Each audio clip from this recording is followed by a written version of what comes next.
Whilst I cannot give any confirmation at this stage around fatalities and casualties, what I can say is that it is clear that this is one of New Zealand's darkest days.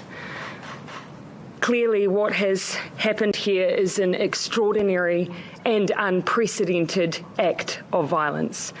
Many of those who will have been directly affected by this shooting may be migrants to New Zealand. They may even be refugees here.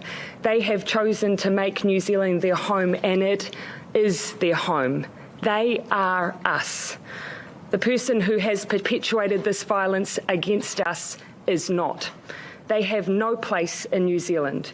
There is no place in New Zealand for such acts of extreme and unprecedented violence, which it is clear this act was. For now, my thoughts, and I'm sure the thoughts of all New Zealanders, are with those who have been affected and also with their families. My thoughts also to those in Christchurch who are still dealing with an unfolding situation. The advice from police continues to be that people remain indoors. I acknowledge that may mean that some families are separated, but please continue to listen out for information as it comes to light that's been directly provided by the New Zealand Police with further information. But as I say, they please remain in lockdown. We are potentially still dealing with an evolving situation, again, as I say, across multiple sites. Please be assured, though, the police are actively managing the situation. Christchurch Hospital is dedicated to treating those who are arriving at the hospital as we speak as well. As soon as I leave here, I will be returning directly on a King Air flight to Wellington.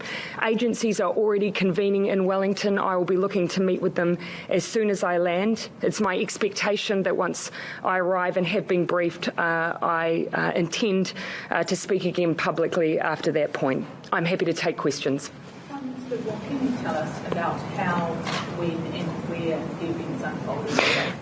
Look, it was only a matter of a few hours ago, of course, that I was advised of the situation and that it was an evolving situation. Again, public reporting took place not too long after events began unfolding.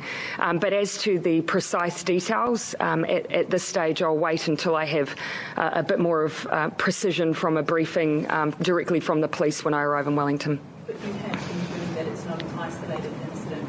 There were multiple areas where this took place? At the moment, the police, although they have stated that they have one offender in custody, they have advised that there may be other offenders.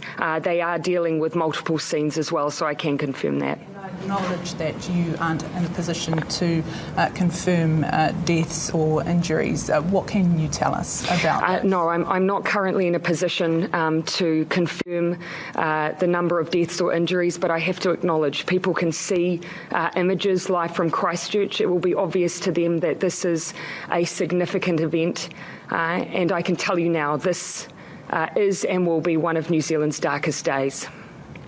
What do we know about the offender, if anything? Is there any confirmation around age, ethnicity, or even nationality? I'm not in a position to give those details at this stage. Police, as I say, have apprehended someone. They are in custody as we speak, but I'm simply not in a position to give details around that individual, that suspect at hand. And Again, I'm not in a position to give any further detail about the individual that's currently in police custody. There is a potential for other suspects still out there. At this stage, the police are continuing to advise those who are in the area to remain indoors. They have said that they could be dealing with other offenders. That's why they, of course, are taking the approach of ensuring people's safety.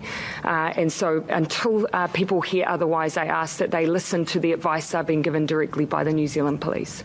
The nature of the crime, would you describe it as a hate crime?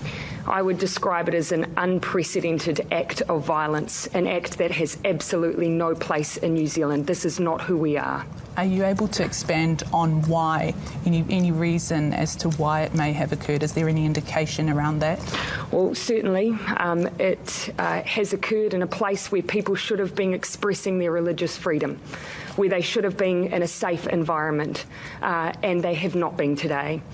There is no place in New Zealand for such extreme acts of unprecedented violence.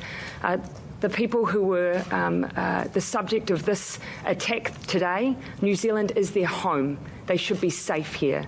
The person who has perpetuated this violent act against them, they have no place in New Zealand society. Any other questions? I'm quite keen to get to Wellington now, so if you'll excuse me, I'm very happy to update you again once I've met with agencies upon my landing. Thank you.